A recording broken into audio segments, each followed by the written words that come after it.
Hello friends, welcome to LoopLearnings, and in this video we are going to continue enhancing the user interface, and we will also build a critical functionality.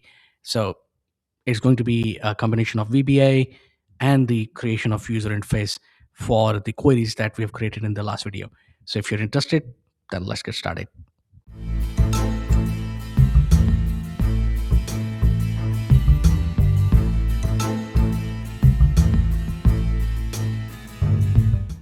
Okay, so first thing first, if you're new to my channel, welcome. And if you're returning, welcome back.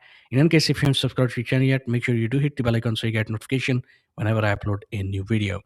Now, the first thing we need to fix is the critical business logic that is not yet built. For example, if this stock due, this is the stock due what you're looking at.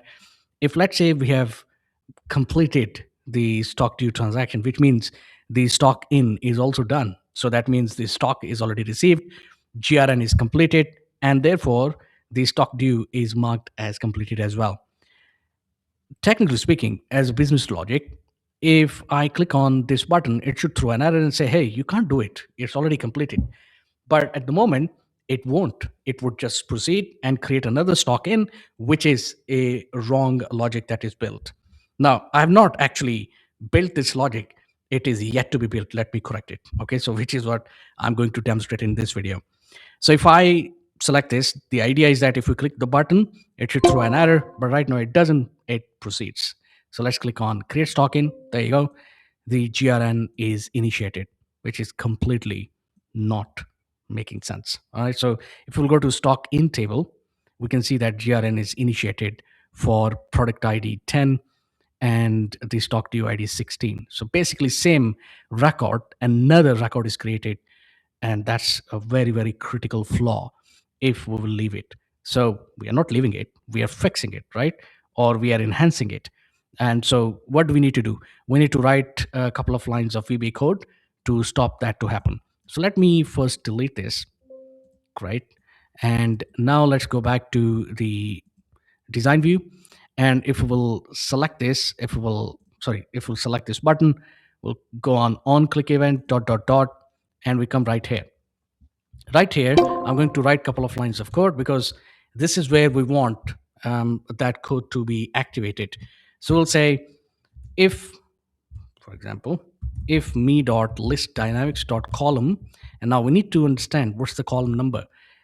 Column number, for example, if I go here, go to, so this information is coming from the query. Which query we are getting this information from?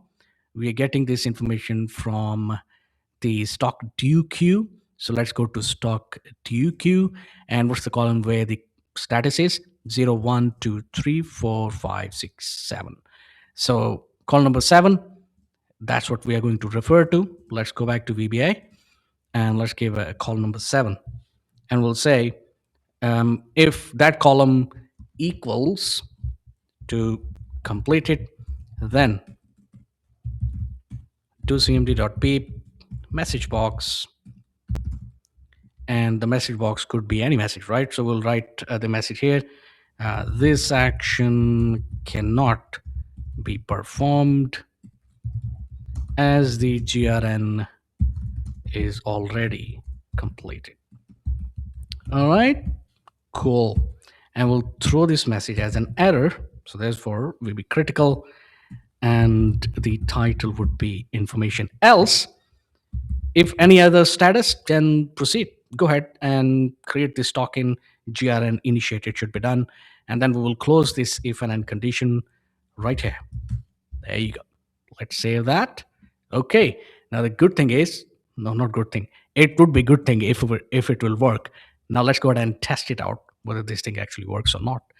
And therefore we will go back here, and we'll go back to stock due. This is the record we were testing earlier. So let's select the same record. Let's click on the create stock in, and boom, we now are not allowed to perform this. And technically speaking, that's the logic.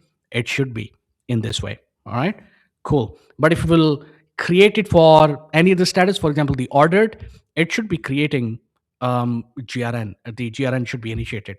Let's click on this button. There you have it. The GRN is initiated. Now, if we will refresh it, for example, and you can see that the record is created basically for the stock due ID number 17. Awesome. So we did not forget it. We did not leave this feature. I was, already planning to have this feature demonstrating in this video, so which I've done first.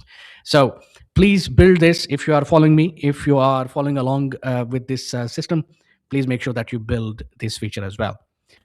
All right, so the next I want to build is feature to fetch the information from these queries, especially the stock balance, stock due, and the effective stock, and I want to populate onto this list box. Great, let's go to design view, and let's look at these queries. And we have the product, stock balance, stock due, effective stock. If I come here, stock balance, total in, total out, stock balance, and stock due is basically not this one, stock due Q, or you can have a simple table that is showing the cumulative information. I think this would be much better than having the other table. Okay, so again, it's up to you what you would like to show, but I'm going to go with the simple tables. Okay, so let's go ahead and go to the dashboard. We need to have a bunch of buttons here, so let's copy these buttons and let's paste them a couple of times. Again, we are going to change some of the captions of these buttons later on when we are on the final stage. Let's have this button, and it is called stock balance. Okay, and stock due and effective stock. Great. Okay, let's change the name very quickly. So PTN SB, and then PTN due, and then PTN effective stock. Awesome. So that's done. Now, what we need to do is we need to make sure that we bring this information onto this list box. All right, let's go and write the code behind this button so we can fetch the information, populate it onto this list box. So stock balance, on click event, dot, dot, dot, code builder. Here we are. Great. You know what? I'm going to literally copy and paste this code right here. Okay. And if you want to know, I have demonstrated, explained in a very much detail. So please watch, a couple of videos, the previous videos, you would definitely understand. The caption, I'm going to change to stock balance. This is basically here. And I don't need anything to do with the button. I don't need to change the caption of the button. So we are going to just leave it like this. Actually, it will look bad if we will have button. Maybe it will give indication to the user that we need to do something. We can do something with the button. So why don't we hide this button? I think me dot ptn create dot visible equal false. Now, if we are hiding here, then that means if any of the other buttons click, this button needs to be populated. And it's a little bit of work for the developer, but it's a great user experience at the same time. Great. So what we are getting information from which query? We are actually getting information from stock balance queue. That's the query. So we'll change this here, stock balance queue. And how many columns we have got? 0, 1, 2, 3, 4. We've got 4 columns. By the way, 5 columns because I've counted 0 as well. And the first column at 2 centimeter is fine. I think the second column has the product name, so we will have a little bit of width right there. And rest of the columns, let Microsoft Access decide. Okay, so if we'll go to debug, nothing is, no error. Let's check it out whether this thing actually pulls the data or not. And let's click on stock balance, and it does. There you go. The button is hidden. We have very nicely product names, the total in, total out, and the stock balance as well. So this is a kind of, it makes things easy for the customer. Why I keep saying customer, for the user. Great. So we have got that. Now let's replicate the same for the other buttons. Let's go to design view. We copy the same. Perhaps we copy the exact code. But of course, we have to do the changes. And we go to stock due button and we paste right here. And instead of balance, we'll say stock due. And of course, we're keeping this button off, not off, I mean, invisible. And then the query that we are fetching this information from is going to be stock due queue. Now, this stock due queue, we don't want the information from this query because this is a detailed query. We are already using these queries elsewhere. However, we are going to use the due queue, this one, right? Because this gives a accumulated information. How many columns we have got? 0, 1, 2, 3. So that's total 4 columns. Let's go back to VB editor and let's change this to 4. And we want exact same widths. So let's keep that in a similar fashion. Let's copy this. We'll test it, once everything is completed, including this button.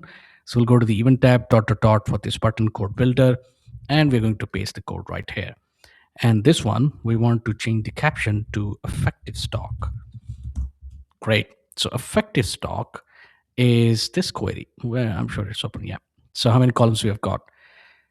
1, 2, 3, 4, 5. So total 5 columns. So we go back to 5 columns and we keep the same 2 and 6. So we're keeping the consistency. But here we're going to change the name of the query. So effective stock queue. Effective stock queue. Awesome. That's done. Let's debug it. Okay, cool. Right. Now it's time to check whether it is working as we made it or intended to make it. Stock balance, is fetching the information, caption is captured, stock due, there you have it. Okay. Effective stock, there you have it. The good thing is it will it will increase the count of the products. The more products we will add, they will keep adding, and it will give a very nice experience to user to have a full visibility on what's balance, what's due, what's coming in, and what the total stock we are going to have. So I think this will give a very good functionality. Now, because we have hidden this button, now we have to bring this button back if the other buttons are clicked. So how do we do that? Again, very simple. We come here, dot dot dot, and right here we'll say me dot button dot visible equal true. That's about it. So we close this and then we come here and we repeat basically for all the 3 buttons. Awesome. There you have it. Great. Okay. So let's test it out. This what button is visible. Stock balance. Boom, that button is gone. And we come back to stock due. Button gets populated. And it's all dynamic. It's working fantastically. Right? You can see that right here. And this is what is the aim. We keep it light, yet we keep it functional, and we demonstrate the functionalities using the VBA. And that's what I wanted to demonstrate in this video.